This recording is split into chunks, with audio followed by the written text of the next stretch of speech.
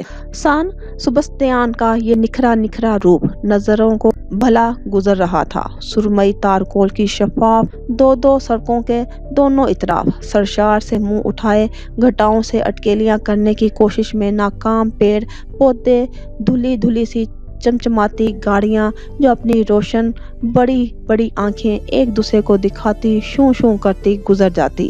یہ نظارہ بے حد بھلا بھلا سا لگ رہا تھا، مگر ہسپانویوں کے چہروں کے زاویے بگڑے ہوئے تھے۔ وہ سب اس بے وقت کی برسات سے نالاں تھے، ناگواری ان کے چہروں پر عیاں تھی۔ او خدایا، آج کا دن بھی برباد ہو گیا۔ جنجلاہٹ کے ساتھ بڑبڑاہٹ بھی ان کے چہروں پر محو رقص تھی۔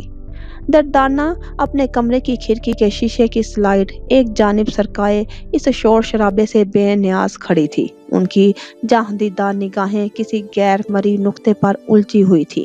بارش کی سرمست بوندوں نے ان کے چہرے کے ضعیف نین نقش کو نہایت پیار سے چھوا تھا، مگر بے نیازی ان پر غالب رہی۔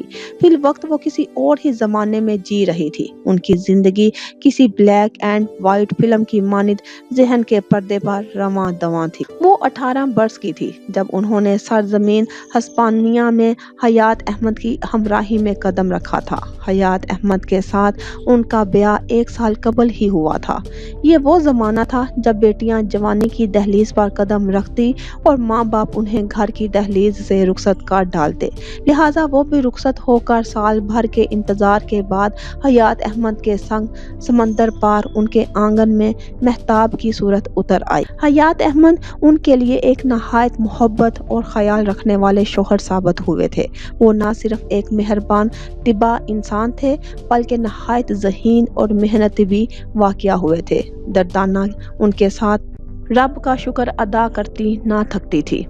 دردانہ کو تعلیم حاصل کرنے کا بہت شوق تھا۔ اسی سلسلے میں حیات احمد نے ان کی اس خواہش کو جان کر حیات احمد نے انہیں مزید آگے تعلیم حاصل کرنے کی ترغیب دی۔ دردانہ نے میاں جی سے مشورے کے بعد اس زمانے میں علم نفسیات کا انتخاب کیا تھا۔ تعلیم کا سلسلہ جاری رہا اور پھر ایک دن ان دونوں پر محبت زندگی میں خوشیوں کی نوید گونجی۔ ان کے آنگن میں پھول کھلا تھا۔ خاور حیات ان دونوں کی پہلوٹی کے اولاد ہونے کے ساتھ ساتھ ان کی خوشیوں کا محور، ان کے آنگن کا رنگ مہکتا ہوا پھول بھی تھے۔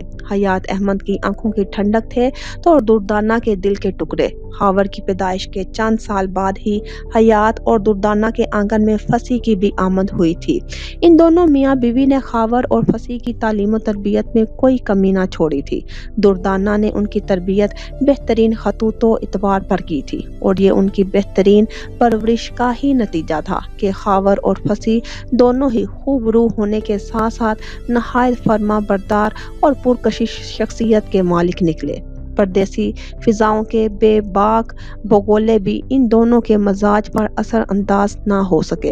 حیات احمد اور دردانہ نے زندگی کو سیدھی راہ پر گامزن رکھنے کے لیے رہنما اصول خاور اور فصیح دونوں کو ہی ازبر کروا دیے تھے۔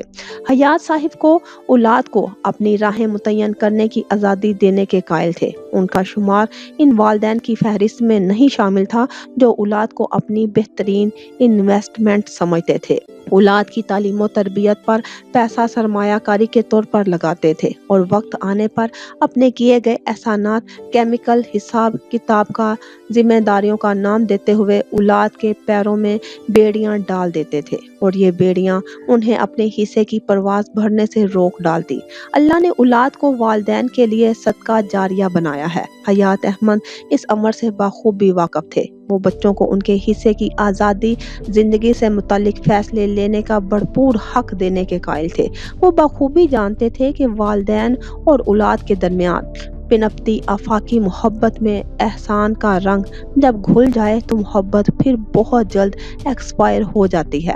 آفاق محبت میں دنیاوی رنگ محبت کو خالص نہیں رہنے دیتا۔ یہ ایک بدترین ملاوٹ سے زیادہ کچھ نہیں۔ یہ حیات احمد اور دردانہ کی تربیت کے ساتھ ساتھ مکمل اعتماد کا نتیجہ تھا کہ خاور اور فصیح اپنے اپنے شعبوں میں نہ صرف کامیاب تھے بلکہ عزت اور ناموری بھی کما رہے تھے۔ خاور بچپن سے ہی اڑان بھرنے کے خواہش مند تھے اور اس خواہش کی تکمیل انہوں نے بالآخر پائلٹ بن کر ہی کر ڈالی۔ فضاؤں میں اڑان بھرنا ان کا عشق بن چکا تھا اور اپنا عشق پائلٹ کا روپ دھار کر وہ خوب لڑ رہے تھے۔ ان کا شمار ایئر بس کے بہترین پائلٹس میں ہوتا تھا، جبکہ فصیح بچپن سے ہی پہلے کھلونوں اور پھر مشینوں کی جانچ پڑتال کرنے کے شوقین واقع ہوئے تھے۔ ان کے اس شوق نے انہیں ایک بہترین الیکٹرونک انجینئر بنا ڈالا تھا۔ حیات احمد اور دردانہ کی زندگی میں فی الوقت اطمینان اور سکون کا دور دورہ تھا۔ وہ دونوں ہی اپنے دونوں بچوں کے کردار اور کارکردگی سے بے حد مطمئن تھے، مگر وقت سدا ایک سا نہیں رہتا۔ کون ہے ایسا جس نے زندگی میں صرف آسانیاں دیکھی ہوں؟ آزمائشیں حتمی طور پر انسان کا ساتھ کبھی نہیں چھوڑتی۔ ان دونوں کی پرسکون زندگی میں بھی ایک کنکر نے ہلچل پیدا کر ڈالا تھا۔ ہاں، صرف ایک معمولی سا کنکر پرسکون ندی میں ارتعاش بکھیرنے کی طاقت رکھ سکتا ہے، اور اس کنکر کا نام تھا صوفیہ آئزک۔ گرینی، میں میڈم فرنانڈس کی طرف جا رہی ہوں۔ ماریانا کب ان کے عقب میں آ کھڑی ہوئی انہیں احساس ہی نہ ہوا۔ ماضی کے جھروکوں میں جھانکتے جھانکتے وہ ماضی میں ہی کھو چکی تھی۔ ماریانا کی پکار پر وہ چونکتے ہوئے پلٹے۔ ماریانا خاموش نگاہوں سے ان کے دعائیا کلمات کی منتظر تھی، مگر عجب بات تھی کہ اس بار جامد خاموشی ان کے لبوں پر ہی جا ٹھہری تھی۔ خاموش نگاہوں سے اسے الوداع کہہ دیا۔ ماریانا کی جھیل سی نیلی آنکھوں میں تحیر پھیل گیا، مگر وہ بھی کچھ نہ بولی، خاموشی سے گھر سے باہر نکلتی چلی گئی۔ وہ ماریانا کے جانے کے بعد پھر سے رخ موڑ کر کھڑکی کی جانب متوجہ ہو گئی۔ ماریانا اب بھی ان کی نگاہوں کے حصار میں تھی، اور پھر وہ باہر کھڑکی اپنی بائیسکل پر سوار ہو کر ان کی نگاہوں سے دور ہوتی چلی گئی۔ اوہ ماریانا، میرا پریشان ترین بچہ، ان کے لبوں سے الفاظ سسکی کی صورت میں خارج ہوئے۔ حقیقتاً ان کے لیے ماریانا کو سنبھالنا اکثر و بیشتر مشکل سے مشکل ترین ہو جاتا تھا۔ کبھی کبھی انہیں شدت سے گمان گزرتا کہ علم نفسیات کی تعلیم انہوں نے شاید اسی دن کے لیے حاصل کی تھی۔ ماریانا کی اب تک ان گنت بار کونسلنگ کر چکی تھی، مگر ہر بار کوئی درپیش ہونے والا واقعہ اسے نئے سرے سے توڑ پھوڑ کا شکار کر ڈالتا تھا۔ وہ بخوبی جانتی تھی کہ ان کی نازک سی دل کی مالک پوتی جذباتی طور پر کمزور نہیں، مگر اس کی زندگی کی کئی ڈوریں اس قدر الجھی ہوئی تھی کہ ان کو سلجھاتے ہوئے اس کی روح اکثر بری طرح زخمی ہو جاتی تھی، اور ایسے میں وہی واحد ہستی تھی جو اس کے زخمی وجود پر محبت کا پھاہا رکھتی تھی۔ ماریانا ان کی نگاہوں سے دور ہوتے ہوتے ایک نقطے کی مانند رہ گئی تھی۔ ان کی ضعیف آنکھوں میں موتی چمکنے لگے۔ ماریانا سے انہیں بے حد محبت تھی۔ اس کی رگوں میں ان کا خون دوڑتا تھا۔ ان کے جینے کی اگر کوئی وجہ تھی تو وہ ماریانا ہی تھی۔ گزری شب ماریانا جس قدر بے قرار رہی، اتنی ہی بے چینی اور بے قراری ان کے وجود میں بھی گھلتی رہی تھی۔ رات بھر وہ ماضی کے اوراق پلٹتی ان گروہوں کو ڈھونڈتی رہی جن کی الجھنیں آج بھی ماریانا کی زندگی آزمائشیں بنا ڈالتی تھی۔ ماریانا حد نگاہ سے بہت دور جا چکی تھی۔ ذہن کے پردے پر ماضی کے اوراق پھڑک رہے تھے، اور پھر ایک پھڑپھڑاتا ہوا ورق ان کی نگاہوں کے سامنے آ ٹھہرا۔ آج کی طرح وہ بھی ایک نہایت سہانی شام تھی جب صوفیہ آئزک نے خاور کی ہمراہی میں پہلی مرتبہ ان کے گھر میں قدم رکھا تھا۔ عشق کی ایک روح فرسا داستان کے ایک باب کا اختتام ہونے جا رہا تھا۔ چارہ گر ہار گیا ہو جیسے، اب تو مرنا ہی دوا ہو جیسے۔ اماوس کی تاریک رات، بچھڑتے ہوئے چاند کی جدائی کا دکھ، اپنے دامن میں سمیٹے رنجیدگی کی سیاہ چادر میں منہ چھپائے تھکے تھکے قدموں سے آگے بڑھ رہی تھی۔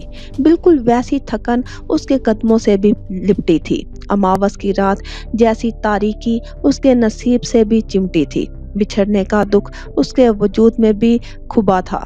گھاؤ گہرا تھا، خون آنکھوں سے بھل بھل رستا تھا، گرم سیال کی مانند۔ چلتے چلتے وہ کافی دور نکل آئی تھی۔ راستے بھلے انجان تھے، مگر منزل سے وہ واقف تھی۔ مگر منزل تک پہنچنے سے پہلے اسے کچھ حساب چکتا کرنے تھے۔ رات کا تیسرا پہر تھا۔ ملک کے سب سے مصروف شہر میں بھی فی الوقت تاریکی کا راج تھا۔ سناٹے کے مہیب سائے بدروحوں کی طرح ادھر سے ادھر بھٹکتے تھے۔ وہ شہر کی اہم شاہراہ تک جا پہنچی۔ ناگن جیسی بل کھاتی دو سڑکوں پر کبھی کبھی کوئی تیز رفتار گاڑی ہارن بجاتی شوں سے گزر جاتی تھی۔ فٹ پاتھ پر اونچے گھنے پیڑوں کی قطار تھی۔